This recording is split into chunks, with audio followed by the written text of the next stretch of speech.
All right, hello guys. So I'm Aymeric, I'm the founder of Weekplan, and I'm starting this new video interviews and a new series that I want to do to interview people that I find have shown some characteristic of effective people. And what I mean by effective people is, as opposed to productive people do a lot of things, but effective people make sure that they are working on the right things before they actually get and do the job. And so being effective doesn't have to be around just time management. It's also how you deal with other people. It's also personal integrity. It's charisma. There are a lot of things, how you maximize your luck as well. And today I have Vincent Vergonjeanne, which is a long life friend of mine. And I've invited him to discuss about the topic of charisma and how to better lead people and inspire people. And the reason why I've invited Vincent is because I found that he's one of the people that I've met who have had that. Naturally, you're drawn to what he does, and you want to do whatever he's doing because he brings an amount of fun in what he does, and fun, but also you just want to be around him. So I wanted to ask you some of the questions and to really understand where is the natural side of charisma, like what did you get out of your genes, and also what did you develop and how you developed it and how you actually do it in every day. And so actually in your life story, there's something really interesting, and I'll get to that, where you could actually use your charisma to try to inspire other people, and it was very important for you. But before I get there, I want to give a quick idea of what you've done in your life. We met at engineering school. It was a long time ago, 14 years ago, something like that. Yeah, something like this, yeah. And we did some software projects together, and then you went to Australia, which is one of the reasons why I'm in Australia now. But while I stayed in Australia for many years, you went to Ireland, to the US, to France, and to finish in Poland. And I think we started our entrepreneurial journey around the same time, especially with Facebook was a big stepping stone for us in terms of our entrepreneurial journey. And I think some of your applications and games reach hundreds of thousands of daily active users. Would that be correct? Actually, millions. Okay. So you did well with the Facebook gaming thing. You were running at some point a business with 80 employees, Kobojo. Actually, yeah, it actually went to up to 95 employees. Yeah, we were the largest. We called the French Zynga, and Kobojo had over 1 million daily users at some point, and hundreds of millions of registered users. Nice. And then you decided to go to Poland. Can you tell me a bit more why you went to Poland? Because I don't really remember that part. Yeah, no, absolutely. Yes. So the Kobojo grew up very fast. We raised $7.5 million. We are a very big company. And ultimately in that growth, I learned a lot.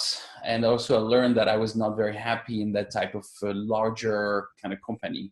And coupled with personal reasons and changes in my personal life, my wife and I decided to leave Paris, and instead of moving to San Francisco, which is where she's from, we actually landed in Poland following my in-law family. It was meant to be 6 months, and it became 5 years, and with no expiration date at this point. We don't know when. We're in Poland, and we're here to stay. And why Poland? Why Poland? Because my parents-in-law are. I lived 30 years in the US, but are both Polish expats, and getting old, they decided to come back to Poland to get closer to their parents, okay. which is and also my father-in-law got a really strong position at Google in Krakow. He was number 3 Google Krakow, and so that's why I'm in Krakow, because my parent-in-law were in Krakow, and they left since, and we're still here. So what did you do when you arrived in Poland, like professionally, I mean?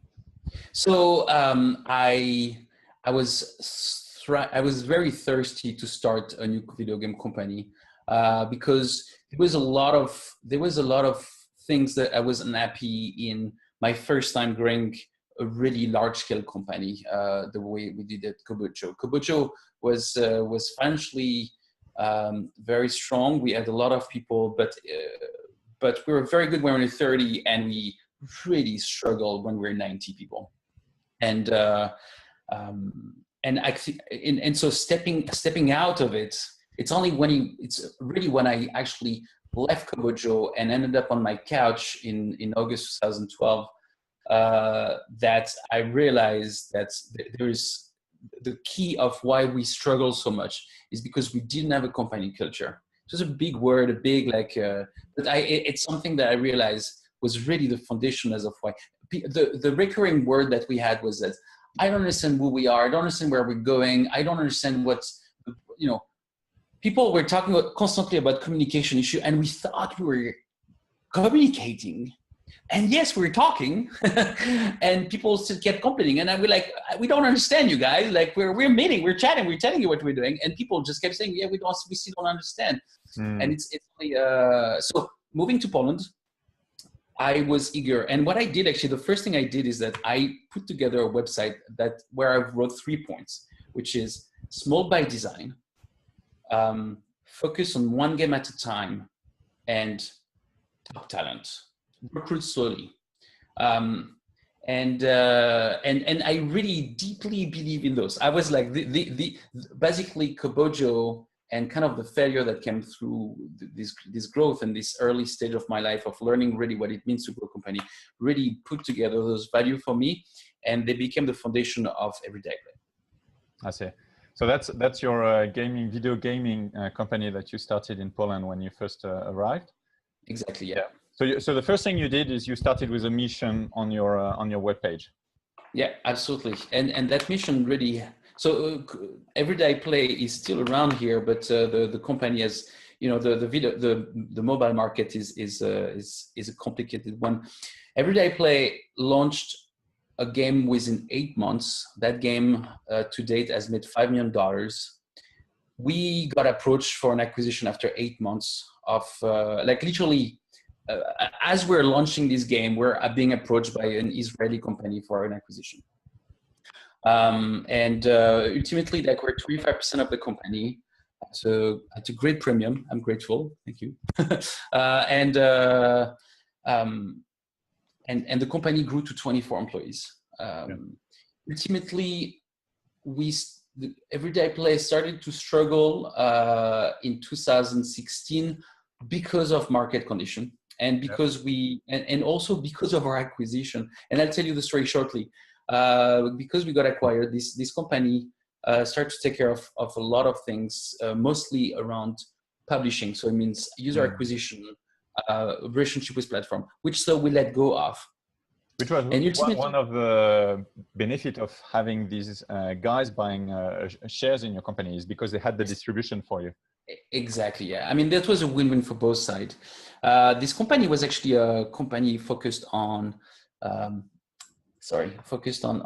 social gambling, and they wanted to diversify. So they were very good at acquisition. But to keep it short, they decided to stay focused on social gambling, and they left. And they kind of left us and made me realize, wow, we actually wasted a lot of time because we didn't grow in-house capacity in user acquisition, and this market has become so dense. It's incredibly dense. And so it led to me creating a new company called Lucky Duck Games for the last 2 years. So before we get onto that one, I'd like to go at the beginning of your first company, EVERYDAYiPLAY, and understand how you did that, because I think it will show some of the charisma that I'm trying to explain people that you've shown in the interactions we've had together. Like just to give an idea to people, when we were students, we would go. You've made people sing and dance in buses, in airports. We've won a competition at Imagine Cup, a Microsoft competition, and it was all fun. Like it was pure fun. The whole competition, we all enjoyed ourselves. I don't want to say it's only you, because the rest of the teammates were awesome as well, and I really saw the definition of synergy at that time in my life. But yeah, I want I want people to understand. So it's a fair point. So I moved to a country which I don't know anybody. I am a complete foreigner from the language perspective, and I'm still very much a foreigner from the language perspective. I don't know the city. I have no local friends. And I knew I was on a mission to put together a video game company that should mark the world. And so those first three statements went on this one-page website, and it became my recruiting tool. The one thing that I've learned is that company culture is not something you can put after. It has to come from the very first step. So every single interview that I had started with a 15-minute presentation of our company culture, and which is and here is how it goes. Poland has like 80 to 90% of the video game studio in Poland are outsourcing company working for rich American or other country. There is incredible amount of talent in Poland, but working for others. We'll never work for others. We'll always be independent, working on our own game. And if you want to join us, you're not joining us to work for someone. You're joining us so that you're going to show the world, we are going to show the world that Poland can put some pretty amazing and badass stuff together and for your enjoyment. Are you in or are you not? It starts with the idea that you need, our mission was to demonstrate that a small group of talented people can really make an impact in the world. And it starts with that, right? Now tell me about you, because it's important. Exactly. How do you fit the other side of the equation? Like you've clarified what the company is about, but how do you make sure that the person that you're trying to hire matches with that? Well, I mean, after that, obviously, there's different recruitment technique and ways you can judge people. You have a very strong sense of gut feeling. But what I've learned through the years is that we often make the mistake, even in our own personal relationship, to expect others to know. And, it's obvious, right? We're a video game company. Obviously, we're going to try to make the world. But actually, often we don't say the words. We don't put it in line. I mean, the rest of the interview is, I would say, just a normal interview, the same way you would try to assess people. So the other question I have then is, where do you get these people, like to want to work for you? Like, how did you start? Like, did you put an ad on a Polish website? Obviously, well, you put ads, and like any way you would drive traffic to a website, and I would drive traffic to my website through advertisements. But what's interesting is that they will land on a page that is not centered about so much the company, what it does. I mean, there's a little bit of the visual, but the whole website is about our values. I mean, you can still go everydayplay.com right now. The web page is still here. It's the same. It hasn't changed in 5 years. I have not touched it. The page is all about who we are. Do you want to join? It changes. It has huge effect in the way people come to this interview, because they have seen that website. Obviously, they did their research, and the only thing they've seen is that we care. It shows that we want to stay small. We pick only the best people, and we want to be focused. That's what it says. That's the only three things it says. And so, what it creates is that it creates an expectation. It creates a dynamic. The second thing I would say is that past the recruitment, obviously, I very much look at the journey of someone in a company the same way you look at the journey of a couple together. It's all butterfly and exciting at the beginning. They have all this mission statement. Sounds great. Like, oh my God, oh my God, I'm in. It's great. I'm in love with my job. And then the routine comes in, and the reality of taking that bus, and like, this guy stinks, and you just upload keys that day. And then so 6 months later, things have changed, right? You're not as excited. So how do you maintain this kind of level of engagement? Yeah, that's exactly the question I wanted to ask you is, like, once you've stated the mission, how do you keep that mission in front of people's mind? Well, because the only way to keep it in front of people's minds, first of all, to truly believe it and not have it like as a bullshit poster from HR that put that and stuff. And the way you do this, and the way I did it, and again, after that, many people has different approaches. It's a very personal. That it's my way of displaying this, but it may not work for everybody. But my way of it is that we add at least one monthly town hall meeting, like a big meeting where I would share very transparently everything, like being fully transparent, as in we are all in together. I am not holding anything to you because I want you to work as hard on this as I work, because this is the fruit of our work. And so, and through this, there is two things I was talking about, because there is something very complex that's very specific to my job, which is video game. Video games are complex in a sense that they can fail. And you have to manage this failure. One of the biggest mistakes you can do when you make a video game, basically a video game is like making a new startup. It's really that simple. And so we're constantly making new startup. And so there is a very simple approach to it. Either you hold on to your failing startup, and because there's your name on it and your ego is on it and you're proud of it, or you are able to kind of churn through it quickly, say, okay, that doesn't work, move to the next one. And I guess, and this is, you have to manage it. So there's two acts to those monthly meetings, which is you need to stay sharp, you need to stay focused, you need to stay critical, because we're not working for that rich American guy who's going to pay for a check. How do you do that? How do you do these things? How do you stay focused? How do you stay critical? Like in the everyday work, in the routine that has installed, how do you? Well, first you tell people to do that. Actually, the most efficient way to do this is because it's not going to be me who's going to do it. It's going to be them. Is to tell them, to tell people how important they are. We forget to tell them. We often do. I rarely work for people who reminded me often that what I do matters.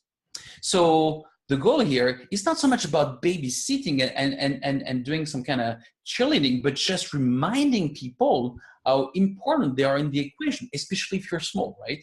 Especially if you're 10, 12 people, every people is like, so generally the idea is to hammer these ideas that even though we might all be even individually extremely talented, it's only the equation of all of us working together that truly will achieve excellence. Mm-hmm. If you see something coming on your desk and you think it's not good, and you ask the person before, I think it's not good, and the person before tells you, well, it wasn't me, well, then don't stop there. Go back up. Then we'll show it to you, and go back up and care up to the end. And the truth is, it's not all beautiful. Sometimes I forget, sometimes there were phases where for 5 years, there's sometimes 3, 4, 5 months where I forget to do that. And it always lands to the same thing. People stop caring. Or, people get into the routine. It's not something that they don't care. No, there's only this relationship that once you create this environment that's a very safe environment where it's very critical, people on German side, but they stop being on their toes. They come to the factory. I say that's how I say it. I describe it. So how do you in a game? How do you motivate them to want to keep going when things are a bit slow? I don't know how was the experience for Viking Gone Wild, which I think was your first game. For the first 8 months, I'm guessing there was a lot of excitement, and the fact that you didn't have any financial metrics, maybe it's easier to think big and that it will go and explode. And then maybe the first months didn't work so well. I don't know. Like, did you have some down moments, and how do you deal with? We always have down moments in a company. There's so I'd say that the way to deal with down moments is simple. They are just part of any life's journey, of any company's journey, and embracing them, being upfront with them, and having a very strong strategy to move forward is the key, right? So ultimately, the idea is that instead of hiding at my desk and hoping that nobody's going to see that things are kind of shaky and stuff like that, the idea is, again, to be super upfront, talk. And the key is just to be genuine about it, like being very genuine. Okay, guys, this is not a great moment for us right now. And we had a couple of them. I'll tell you one, for example. Google decided to kill its support for, I don't know the name of that technology. It was technology that was holding Java, Unity, like basically you could run a DLL in a browser. That was super fundamental for us because we had 70% of our online user from the Facebook side of Vikings Online were using this Unity plugin, which was basically running an executable inside the browser. And they killed that overnight. And that was rough on our P&L. Oh, that was rough. You know, it was not really the team's fault. It was really a market change. It was a, but it impacted us and our solvability. So, well, we embrace it. Like 2-3 months before this, I was like, guys, okay, winter is coming. So, but we're not scared, right? There is plenty of options. And by the way, and so, guys, do you have any idea? Yes, marching. That is a very good point. All right, let's put this on top on the stuff. Like basically being inclusive, very much embracing, I would say, the full policy of the software management method, Scrum. You know, Scrum, and the idea of Scrum that basically the team is self-aware, self-driving, is fully embracing everything. That basically, and so that's the upside of being a small company, is that you have a single team, or at the point we had 2 teams, you know, but they sufficiently care for what they do. Yeah. The reward though is that we're online games with constantly online players. I mean, the idea is that everything they do every week, even 3-4 years later, what they are implementing right now is going to be touched by tens, hundreds of thousands of players immediately upon release. You know, they will be judged for what they've done for the last months immediately upon release. You know, there's no 3 months shipping on a boat from China. No. This is up. It's like that there is hundreds of thousands of players that's going to judge them for what they do, and they will be judged, not the fat and rich American client that ordered that stuff. So there is a sense of care and proud. You know, the idea is that we were all very proud of what we're doing. By the way, you like Americans, yeah? Yeah, they pay for the game. But I mean, it's a cliche. Sorry, it's a complete cliche. Maybe completely out of proportion. But you get the idea. Yeah. So let me take the discussion back to the innate versus developed skill, you know, of charisma. So, I have no doubt that you're an extrovert. You know, if you have these categories, introvert, ambivert, and extrovert, I think you would sit in the extrovert category, and that would be your innate side of things. What, like, according to you, like, what percentage is developed skill and how much is what you got naturally? I would say it's 50-50. Okay. So when I left Kobojo, I realized that no matter how much charisma I had, it simply didn't scale with 90 people, or like an overall team. It's just not sufficient. You don't even interact with a quarter of the company at that point, and that could just go so far. And I spent a lot of time. I got absolutely obsessed for the last 3 years the next 3 years after Kobojo into reading materials around leadership, around management, around human resources in general, and these things. And there is a lot of things that I've learned, a lot of things that I've. What books did you read that marked you the most? I honestly, that was 5 years ago. I don't have. Oh, so there's a couple one on top of my head. So there is this triple leadership. Triple leadership really impact me. Yeah. Tribal. I don't know if I said properly in English. I'm still French. Tribal leadership. There's a couple more that I will share. There is the 10-minute manager, I think is the name of it. Yeah. Ultimately, those books gives you shed a light on human behavior that if you're not aware of it, you will completely pass upon. And those are extremely repeatable and discoverable thing that you need to be aware of, and ultimately really shape the way I engage with people and keep them. So give me some specific examples where you read something in a book and then you went and you applied it. I'll tell you. So I can give you a small summary of tribal leadership. Tribal leadership, the idea is that there is 4 categories of behavior. And what's interesting is it doesn't matter what's the language. You could speak Spanish and Japanese. It's almost culture agnostic. You know, it doesn't matter where you come from. And the language is, so level 1 is basically life sucks. Life sucks mean that it's not even up to you. Life sucks in general. So it's lowest level typically. It's the language of gang members, of like people who have like really, really tough life, and they don't even see. Level 2 is my life sucks. My life sucks means that not all life sucks, but mine really does. Typically, it's a level 2 that you will see in administration position, very repetitive job, and typically level 2 tend to find each other, stick together, and don't let any level 2 leave to level 3. Level 3 being, I'm good, you suck.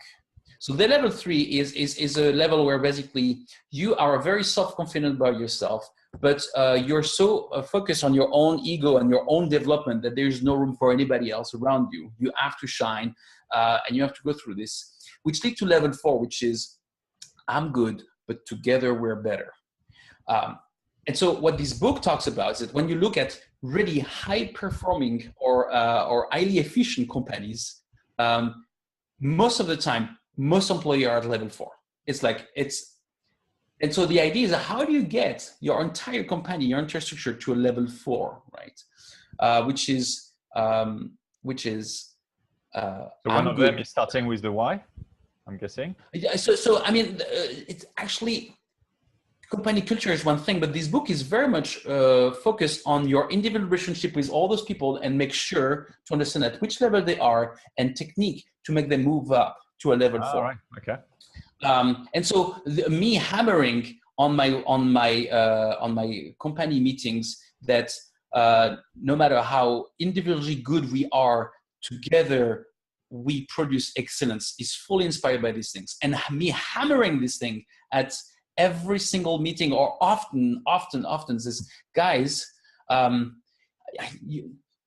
Martin, you're an amazing programmer, you're an amazing artist, you're amazing tech, but none of your work will matter if there is not Theo or community manager with scooping all those things and communicating. Like we all together we create excellence. So that's what would trigger you saying that though? Like I'm guessing you don't start the meeting and start saying these things. Like do you have any prompt to start saying these things? Is it when an employee starts trying to put too much light on himself, or? No. It goes very naturally when I re-hammer the fact that our company vision and mission is to make the best game in the world. We're in to make the best game in the world, and there's not 100 ways to make best game in the world is by truly embracing each other's talent into one single thing. What we create right now is unique. It's unique because together we build something that's because the sum of our talent creates a very unique object.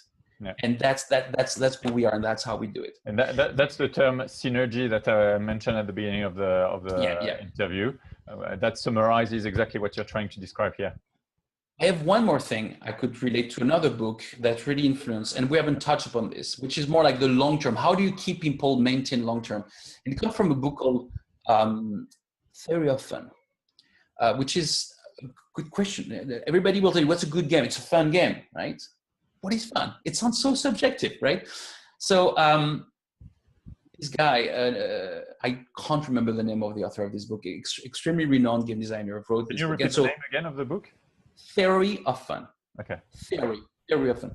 And so Theory of Fun, take this. It says, we as humans are basically cabled, hardwired to look for pattern. We're a pattern searching machine. We're looking for the shortest path to something. And once we find that path, we apply this technique, that shortest path. You know? That's what we do. That's what we do as humans. And sometimes even forgetting even to judge that path trusting that pass, even though maybe things have changed. So video game work like this. You go in a video game and we give you a challenge and you look for a pattern to win that game. And you find this pattern, and if you keep applying and applying and applying and applying and applying and you win, then it becomes boring and you give up. If you're looking for a pattern and it's noise and you can't find anything and you can't find a single pattern and you search and you fail and you search and you fail and you search and you fail, you give up because it's too hard, right? So the theory of fun is that you need to be able to find ground where someone has to search for a pattern. He has to have a sense of mastery about searching that. He found that pattern, apply it, and suddenly it doesn't work. The game designer have kind of removed something so that so you have to search for a new pattern, and you search for a pattern, and you find a new pattern, and you apply it. And so a good video game is a video game that constantly renews the challenge, constantly renews elements so that you're not bored. It's not too hard. It's not too easy. It constantly has, and we call it as a game designer, it's a failing job for the game designer because you will always fail at some point. They will always find a pattern, right? Now apply this to everyday life. Theory of fun. Is your job fun? What makes your job fun? And it's very much the same thing. The idea is that if you come to your job and it's hard at the beginning, but you find a pattern to do what you do every day, and then you apply that pattern, then it becomes boring. And then coming to works, it feels very much like going to the factory. So how do you remove that in your teams? Like you've got a small team, and how do you renew challenges for your team? Because there's so much work. I'm getting there. It's very simple. We have one-on-ones twice a year, and during those one-on-ones, the idea is to force every single person to grow themselves in an area that is non-related to their daily job, and that works great. Basically, during those one-on-ones, I say, okay, great, thank you, Gaurat. Now, what are you going to grow yourself on for the next 6 months? What is the challenge you're going to take for yourself? And feel free to really take on something that's, and it can be anything, right? The idea do you have an is example?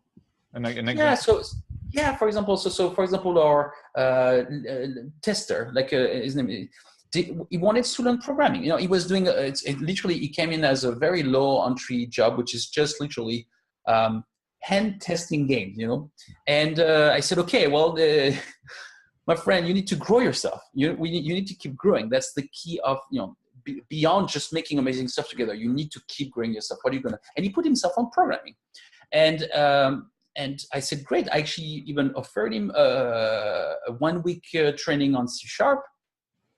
A year later, he actually implemented an entire programming automated test of programming, and this guy came in, didn't know how to program, and he was so proud of it. I was so proud of him, and he was so engaged in the company. It was because he found a ground for growth. Yep. That was beyond what he was supposed to do every day. But for example, an artist, the idea is that to change himself. For example, a graphic designer has to do always the same thing often. So the question is, how do you, illustration. I know if you're a graphic designer is that you're probably not being so strong about illustration, but why don't you keep growing yourself on this? Why don't you pick a subject and stuff, and I can give you time out for you for this. The key is growth, personal growth. Yeah. Personal growth is so key. It will keep people motivated, and it shows that you care. It shows that they're just not here to execute the task of the boss, oh, I'm out here. No, we're here in together. I'm here for you to keep growing. It's actually, I think, I don't remember. It's Maxwell is a leadership coach, famous in the US, and he came up with the 5 levels of leadership, and the level 4 is about developing your people, like as a leader. So it's similar to your 4 steps, and at level 1 of leadership, it's all about authority. So it's your job title that gives you the leadership role, and then second one is what people give you, it's people want you to be their leader, and etc. And then so the level 4 is when you want to develop your people, and the last level is when you develop other level 4 leaders. When you close the loop and you get the whole company that keeps growing like that. So yeah, very interesting. So we need to wrap up, and to wrap up, I'd like to hear from you. If you had someone in your team that wanted to become a better leader, what would be the steps you would advise him? Like what steps should he take? Reading books obviously was one of them. How can someone be a better leader according to you? We've talked about some of these, like caring for the people, having a clear mission, and knowing and sharing that mission with other people. Do you have any other things from someone who wants to grow more in leadership? I mean, ultimately, I mean, you just kind of summarized it for me. I think I'm trying to kind of put this together, but ultimately, if you know, as animals, human, you know, like it's a word of reciprocity. If you care for someone, they will care for you. And if your job is to build a product, then the best leadership is to care for the people who build that product, because then they will care back for you and back for the products, and it creates a synergy. So ultimately, at the end, it's about caring. And caring doesn't mean that you can't be tough. Caring doesn't mean, it's not just about a bisounours kind of like, oh yeah, we're all friends. No. Caring means that you certainly need to have some empathy for the people who work with you, their struggle, but also show toughness when things are not working. Dude, I'm not happy right now. Like, we have a freaking mission, and that is not cool what you're doing. So caring with a strong vision and a strong sense of cultures and value melted together genuinely brings you very far.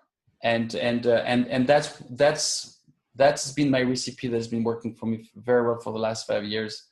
Obviously, everybody has his own, recipe and his own, special, I would say, secret weapon. But that for me has been the glue that has kept, that allows me to really touch a lot of people in the world through entertainment with very small teams, because the small teams are incredibly engaged in those missions. Yeah, that's a very good point. And by the way, so your new project is Lucky Duck Games, Yes, where absolutely. you're basically building a new board game that mix virtual reality. Do you want to tell us a bit what you're doing there and how it? Yep. So in a short term, basically, Lucky Duck Games was built on the idea to license video game and turn them into board games. And we've licensed Fruit Ninja, Jetpack Joyride. We obviously did Vikings Gone Wild, which was our kind of MVP and kind of to prove if this stuff works, and it worked extremely well. And the company is on a huge path for growth right now. The latest product we launched is called Chronicles of Crime, which is a hybrid game that mixes a board game, an app, and virtual reality, where it's a cooperative game where people have to solve crime stories. And bring this thing that basically any storytelling things usually is written on the cards or on the book. And here the idea is that the cards are just people, objects, and places that really took life through the app. And the app is just a book. It's just a digitization of the text, but it basically allows for this the capacity to basically play new stories without buying new physical things. And on top of it, there is this VR element that is extremely immersive, where basically you're looking at the crime scene and looking for clues. So we have a strong success on this product, but it's just one of many. How much did you get on Kickstarter? It finished a few days ago, no? Yeah. We raised, actually, now we have the late pledge, and including late pledge, we're over $830,000 in 23 days. Nice. So yeah.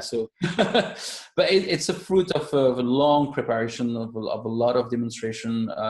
The key for Kickstarter is to always come with your crowd. So people knew about this product a long time ago. It's something we've been working on for over a year now. So yeah. So cool.